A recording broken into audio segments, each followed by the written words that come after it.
نتطلقش ونفضل اصدقاء او نفضل اصحاب، وخاصه لما يكون بينا اطفال او بينا اولاد مفيش داعي ان هم يكبروا ويطلعوا وهم عندهم مشاكل نفسيه. لكن الموضوع زي ما انا قلت في الفقره الاولى الظاهر ليه علاقه بثقافه الاختلاف عامه عند الشعب المصري، وان دي مشكله كبيره جدا، وان احنا ما ينفعش نكون مختلفين لكن متحضرين او عايشين مع بعض. يمكن قدرنا كلنا كمصريين احيانا بغض النظر عن موضوع الطلاق ان احنا يكون في بيننا اختلاف كبير جدا ونكون مختلفين لكن عايشين في بلد واحده او عايشين في وطن واحد. هل برضه نفس القصه بالنسبه للاسره الواحده؟ الرجل والمراه احيانا ممكن يتطلقوا او يعني يكونوا مختلفين مع بعض لكن عايشين مع بعض، ولا بيوصلوا لمرحله ان لازم يحصل الطلاق؟ هنعرف الكلام ده الفقره الثانيه من الاستاذ ياسر حمايه الصحفي. اهلا بيك. ازيك يا مريم؟ ايه الاخبار؟ كله تمام؟ انا ومريان الفقره الاولى كنا هو دلوقتي هو في يعني مثاليات يعني هو كان في شيماء مع مريم جدا. انا مؤيدك جدا. انت معايا؟ احنا مضطهدين. طب الحمد لله. بقى بداية سيئة جدا. مضطهدين بقى في كل حاجه. لا هقول لك حاجه، يعني الست دايما يعني لو خدت ساعات في كلام عمر ان هي الغلبانه، ان هي المقهوره، ان هي المفترى عليها، لكن في الاخر البيت اساسه المراه. المراه هي اللي كويس، اعتراف حلو. طبعا. المراه هي اللي بايديها تسعد الراجل، والمراه هي اللي بايديها تشقي الراجل. تمام. شيماء كانت بتتكلم قبليه ان لازم الاول ان يكون في عطاء من الرجل علشان المراه تبادله العطاء. لا، انا في رايي ان العطاء متساوي، طالما انتوا طلبتوا بالتساوي يبقى في عطاء متساوي. مش انا استنى ان انت يعني تقولي لي كلام حلو، او ان انا اقول لك كلام حلو، او اجيب لك ورده وانت طنشيني. كلام جميل. ياسر معلش هقطع كلامك، هو مش في موروثات يعني وتربينا عليها وكبرنا عليها قد تكون خطا احيانا، اللي هو يقول لك لازم تديها حنيه وتديها عطف وتديها كذا علشان مش الكلام ده موضوع لازم اقول لك حاجه، مين رمز العطاء؟ المرأة. الام بالظبط. طب اشمعنى في الحته دي بالذات الراجل هو اللي لازم يبقى عطاء؟ طب يعني هو يعني هي بتعطف جزء وما تعطيش في جزء؟ لا، العطاء بيبقى العطاء متساوي. الراجل بيحب الست، فهم الاثنين بيحبوا بعض، هم الاثنين بيتشاركوا مع بعض. في اختلاف مع بعض، انا بسمع رايها وهي بتسمع رايي، الراي الاصح هو اللي بيمشي بنتفق عليه. تمام. لكن ما فيش يعني، انا ضد برضو نظريه السيد ان هو الراجل لازم يقهر المراه، وان هو يبقى ليه كذا علاقه. يعني كنا مقتنعين برضو ان احنا بنقول ان الراجل بيبقى متعدد العلاقات. تمام. يعني بيبقى ما بيتكفوش زوجه واحده او بتكفيه علاقه واحده، لازم يبقى ليه كذا علاقه. طب الستات دلوقتي يعني لا الستات دلوقتي هي لها زوج واحد بس تعرف اكتر من الراجل، يعني سواء في المكتب او في الشغل او في الحياه العاديه.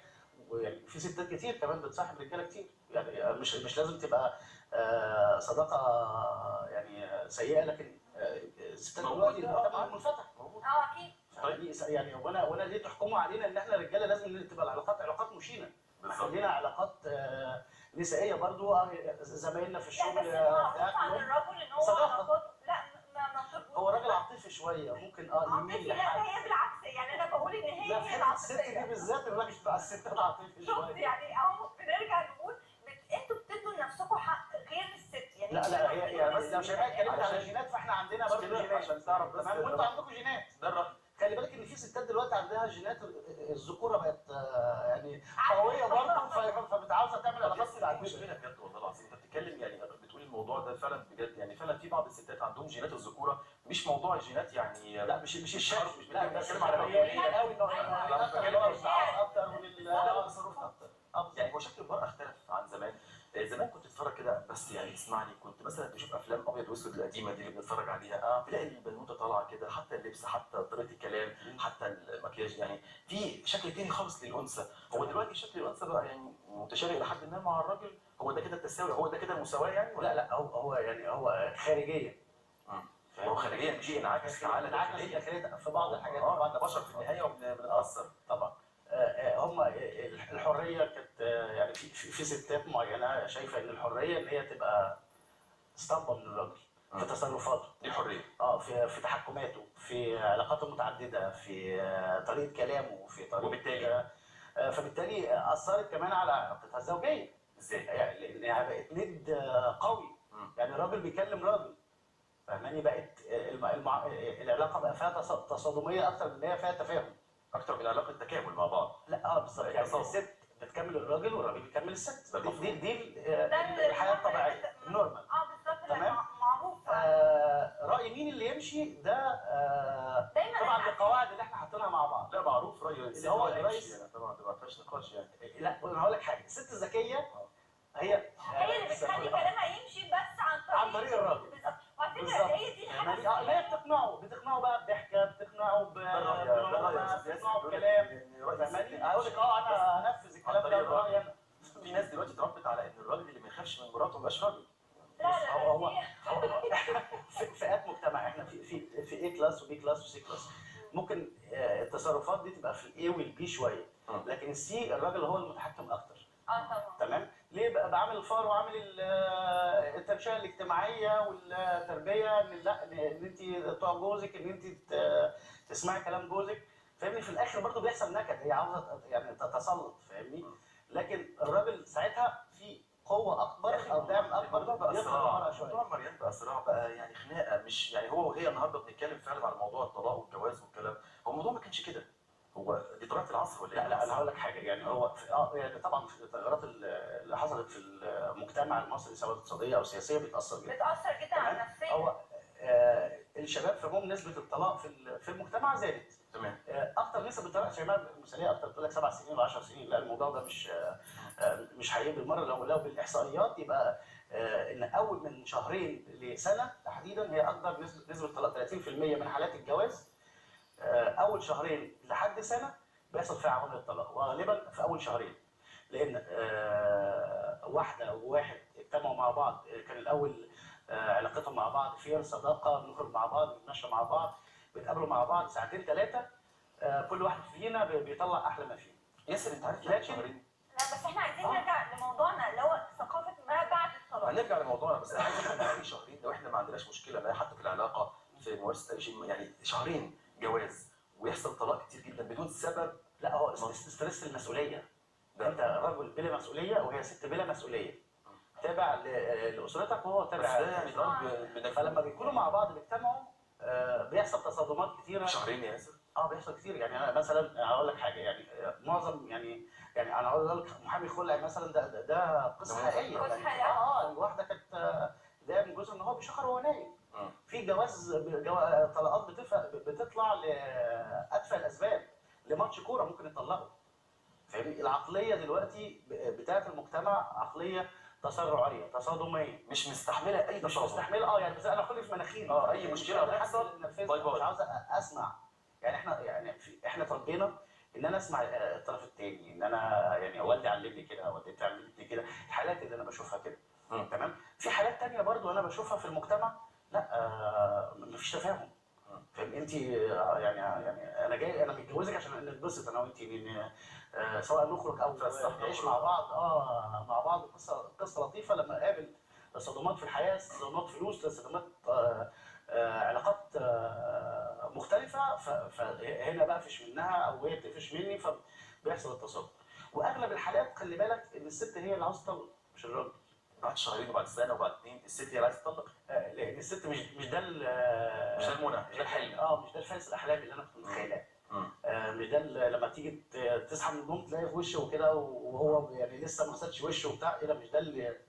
مش ده الجاني اللي بيلبس ويتفسح وبتاع يعني. طيب الموضوع له علاقه بالخيالات، الخيال اللي الانسان بيعيش فيه قبل الجواز، وتفرق هو الخيال ده خيال مادي، خيال رومانسي، اي خيال سواء الراجل او الست بيصطدم بعد الجواز بالواقع او طبعا مفيش الخيال. طبعا. يعني انا هقول لك حاجه، انا عن نفسي لو انا قست على نفس الموضوع، انا كنت بروح بقابل مثلا مراتي او بروح لهم البيت كتير جدا، فكنت بشوفها احيانا وهي لسه صاحب النوم، وهي بتتكلم وهي بتطبخ وهي بتعامل الناس حواليها.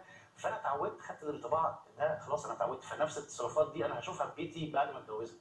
تمام. لكن حته ان انا مثلا كنت اقابل لو قابلتها مثلا ساعتين في اليوم بقى، ساعتين في مثلا كل اسبوع او حاجه، فهي هتديني اجمل انطباع زي ما انا قلت لحضرتك.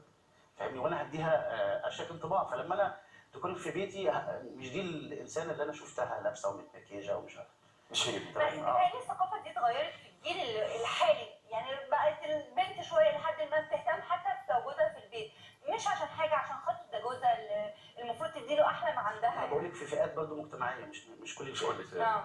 فاهمني؟ يعني في فئه A و B ممكن يكون ده بالنسبه لهم الموضوع فير جدا. طب حلها لكن C مختلف تماما. يا ريت يعني احنا طرحنا المشكله وطرحنا ان ثقافه الطلاق يعني ان هم نشوف حل. يعني احنا لو نقول روجيتا كده سريعه المشكله دي هنعمل ايه؟ او هنحلها ازاي؟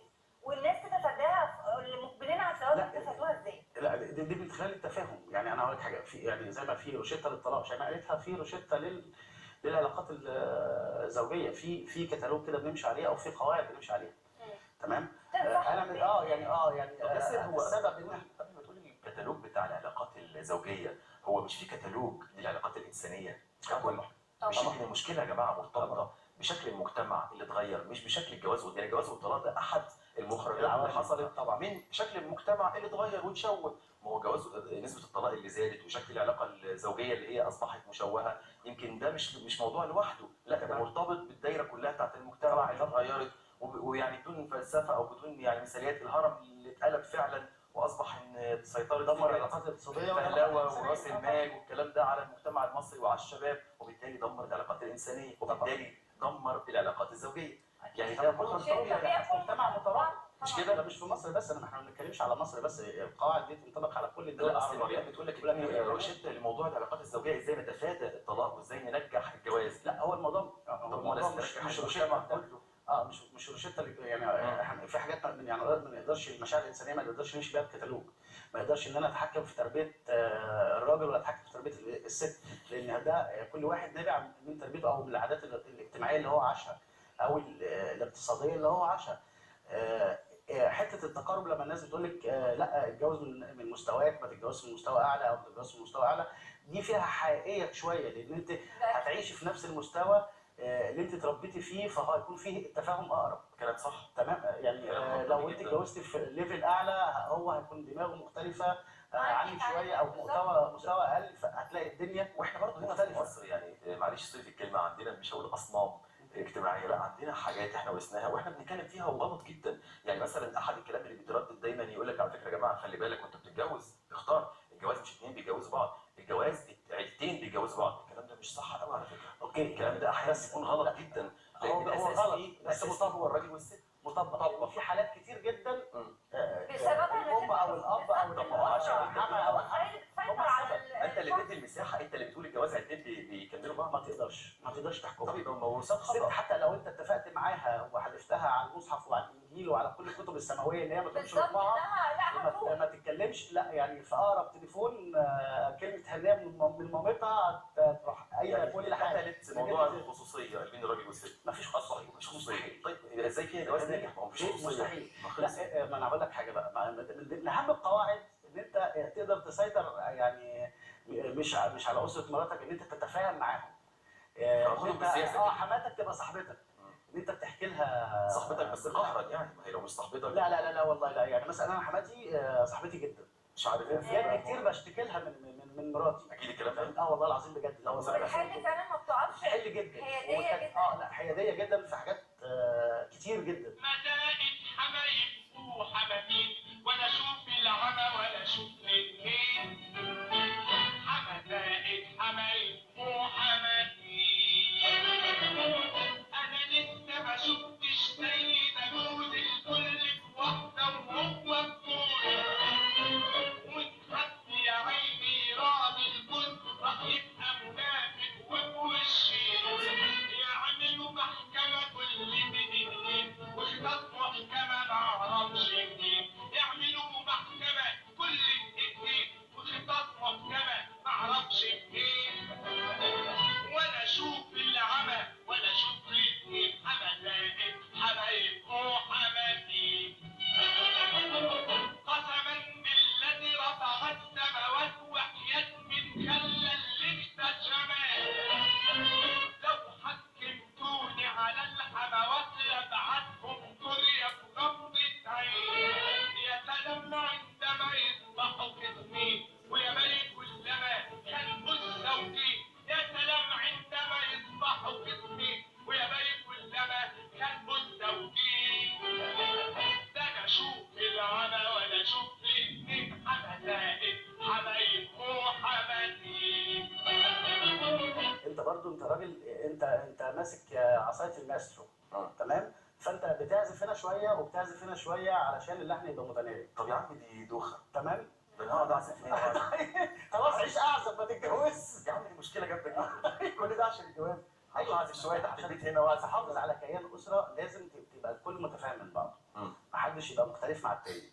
تمام. التفاهم ده يا اما بالعيلتين مع بعض، يا اما انت تتفاهم مع مراتك.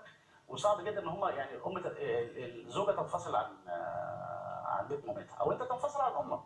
فاهمني؟ لو حصل حاجه من دول تبقى يعني الجوازه دي فيها حاجه شاذه. نرجع بقى، انا هتستقيم عايزه باستمرار. نقطه مهمه جدا، الدراما والسينما. يا ترى احنا دايما بندي المشاكل وبنعرض المشاكل، ما لقيناش ابدا حاجه اعمال، اغلبيه الاعمال بتعرض المشكله، فين بقى الحلول ليها؟ لان ولا شايف الدراما الطلاق مهمتها والجواز ما بتبقاش هي اللي ليها حلول او معظم الكتاب. يعني انا كتبت مسلسلات كتير، وكتبت اعمال. بتناقش الموضوع ده؟ بناقش الموضوع. يعني الحلول هيبقى حلول من وجهه نظري فرديه من اتجاهي او من المجتمع بتاعي او فكره جت في دماغي. لكن دايما اعمال السينما واعمال التلفزيون بتعرض لك المشكله. مش مهمه السينمائيين ان هم يحلوا المشكله اكتر. دي مهمه اللي هم علماء الاجتماع وعلماء النفس، الناس المتخصصه في المجتمع. انا كصحفي لازم اكون محايد، بعرض ده او بعرض ده. لو انا ككاتب لو انا ميال لفكره معينه هتسيطر عليها في الكتابه. انا كنا يعني شايف ان الست مفتريه، هتلاقي كل الفيلم مثلا بيتكلم ان الست مفتريه. تمام. حتى لو انا راجل ومدافع عن الست هتلاقي الموضوع فيه سخريه، زي مثلا محامي خلع. انا بسخر من الموضوع. كتير قوي افلام كمان عرضت مشكله الحموات وعرضت مشكله حماتك بيدوروك منين، بشر حمل والحاجات دي. عمل كتير قوي. ده كتير جدا. احيانا بتبوظ فعلا لدرجه ان في عز اللحظات حتى الحرجه او لحظات الموت ممكن الحمى ما تفكرش في حاجه غير اولويه بتاعتها هي عن مرات الراجل. زي مثلا الكراكون في الشارع، عيل الصغير الله يرحمه بيقع، فعادل امام بيصحيها يقول لها انزلي يا ماما البيت بيقع. قالت له فين مراتك والعيال؟ قال لها نزلتهم. قالت له نزلت مراتك قبلي ده امك وقعدت تعيط البيت بيقع. يعني بس لان عاوز اقول لك في مجتمعات كده. دي الحمى في مصر كده؟ لا والله مش كلهم. لا، بس دلوقتي ستايل الحموات بقى مختلف. في فيرجن جديد من الحموات كده، ستايل كتالوج نازل جديد، متفاهمين شويه عن النعيم الصغير. عن الحياه الصغيره. صعب قوي النعيم الصغير. يعني زمان لان المجتمع انعكس على البيت المصري، فالستات او الامهات بقت عصرت. يعني احنا جيلنا جيل متقارب شويه. يعني انا حماتي ما بيني وبينها يعني حتى لو 20 سنه او 10 سنين، فتره مش كبيره يعني. مش كبيره. انا بيني وبين مراتي 4-5 سنين. جميل. والدتي برضه السنين متقاربه. مش كان في احيانا البنت بتتجوز مثلا عندها 17 سنه 16 سنه، فالام كبيره وهي البنت صغيره. لا، التقارب السن اللي في المجتمع ده خلت الام نفسها او الحما نفسها تبقى عايشه التجربه. طب وده عايشه حلو الناس ايه؟ ده حلو. البنت اللي بتتجوز عندها 17 20 سنه، الكلام ده الجواز بدري بالنسبه لمجتمع زي مصر ده حلو؟ لا انا مش معاك ولا مع التاخر برضه في سن الجواز؟ لا، ما انا لما اتجوزت برضه لما اتجوزت وانا عندي 10 سنين او 30 سنه. انا عن نفسي انا متجوز وانا عندي 29 سنه. تمام. كنت عاوز استنى شويه 32 كده وبتاع وبنصح اصحابي كده. هتزعل جدا يا ياسر. لا ايه؟ لا كان عايز يدلع كده شويه. مراتك هتزعل جدا. لا خالص. لا يعني بص، انا هقول لك حاجه. ما انا يعني خرجت الجامعه مثلا عندي 22 سنه او عندي 20 سنه. في 8 سنين كافحت فيهم وقابلت وعرفت وصاحبت وساعت وعملت كل اللي انا عاوز اعمله في الفتره دي. بلاش الكلام ده كده. فتره هتروح النهارده ما بعد ما تندمجش قوي في الحوار كده. الكلام ده فتره ما بعد الجواز بقى وساعه الجواز في بقى التزام شويه. ايوه ارجع كده بقى. ارجع كده بقول لك الفتره دي اللي انا عازف فيها يعني نحافظ على الموضوع. فتره ما بعد الجواز تلاقي الدنيا بقت اهدى شويه. الالتزام شويه، فدي هتسبب لك مشكله. لا الالتزام جامد. ايه يا عمر، انا قلت التزام شويه؟ قلت شويه زلطتين كده. كتر الالتزام. لا في التزام من ناحيه البيت والاسره والاولاد اكتر من ان انا عاوز اخرج وعاوز اقعد مع اصحابي على القهوه وعاوزين نسافر وعاوزين نعمل كده. انا طبعا بسافر، انا ما عنديش مشكله. انا عندي مشكله في عن اصحابك واصدقائك اللي هم بيبقى عندهم مشكله مع مراتهم. ما ده عشان حسب طبيعه شغلي. انا انا صح مش عندنا الدنيا. طب ياسر انت بتقول انت كمذيع فبتعرف تتاخر في البيت براحتك عشان خلاص ما اتجوزتش وما انا لسه خالص بقى. دلوقتي النهارده بنتكلم على الطلاق والجواز والكلام ده، وانت ليك تجربه ما شاء الله ناجحه في الجواز ومسك الخشب يعني. الحمد لله. ما تخافش مش هعمل حاجه يعني. مريت مطبات. طبعا. مش كده؟ طبعا. ازاي بقى الزوج والزوجه بيتغلبوا على المطبات دي؟ مش عند اول مطب زي ما بيقولوا كده بالبلدي اركن سلام عليكم. في زي ما قلت لك في قواعد كده احنا متفقينها. يعني ممكن يحصل الطلاق وده من بدايه العلاقه. احنا يعني لو احنا اتجوزنا في قواعد. حته ان انا او يعني ممكن اطلقك او تطلقيني في حته الخيانه مثلا الزوجيه. حته ان في ملل جامد واحنا ما قدرناش نعالجه. في كذا مره قلنا مثلا احنا هنطلق خلاص مش قادرين نكمل. حصل. تمام. بيحصل في كل بيت، بيحصل في كل بيت. كل يعني مده طبعا، كل مشكله انت تقول انا هطلق وهي تقول انا خلاص انا زهقت مش عاوز استمر في العلاقه. لكن حته برضو الاولاد لها عامل كبير جدا، وحته العيلتين لما يكون عندهم مبدا ان انت لا مفيش حاجه، ما ينفعش حاجه تبوظوا اسرتكم او ان انتوا تهدموا بيتكم علشان فكره مجنونه او عشان حبه زهق. ممكن نبعد عن بعض مثلا اسبوع، ممكن نبعد عن بعض 5 ايام، ممكن نبعد كل واحد نجرب يعيش التجربه. لو انا واحده هتصرف ازاي، لو هي وحدها هتتصرف ازاي. تمام. هتلاقي الحب بيرجعنا لبعض تاني، الحنين لبعض بيرجعنا تاني. ان الموضوع ما كانش مستاهل اصلا، مش مستاهل يعني كل يعني انا دايما في مثلا لا دلوقتي خلاص احنا متخانقين دلوقتي، لا انت في اوضه وانا في اوضه، لا اسلم انا حاجه هسيب البيت الحوار. وانزل. ياسر شايف ان هو البعد ده بيزود الفجوه. بيتهيألي الحوار حتى لو لا هم ما انا هقول لك حاجه، في مراسيل، في مراسيل شغاله. انت من النوع اللي انت بتشغل مراسيل. لا يعني ايا كان اللي ما بيننا يعني فاهماني. فانا احيانا بكلم مامتها فبشرح لها الوضع، انا اتصرفت طيب ما ازاي كان او شويه الوضع بتقول ازاي. ففي ناس بتقرب ما بيننا، لكن لو مفيش كده، لو مفيش يعني هنا برضو اهميه الاسره. لو مفيش الاسره اللي هي بتحاول تقرب ما بيننا، ان هي امها تتكلم بنتها لا ده بيتك وده اسرك وده اللي انت بتحبيه اللي انت بتعمليه، وانا والدتي بتقول لي نفس الموضوع. مش اللعب مش مغنى. لكن لو انا سبت نفسي لاصحابي يا عم طلق، يا عم واحد منها حاجه. انا حصل معايا الموقف ده، واحد صاحبي والله ما كانش قصدي خالص.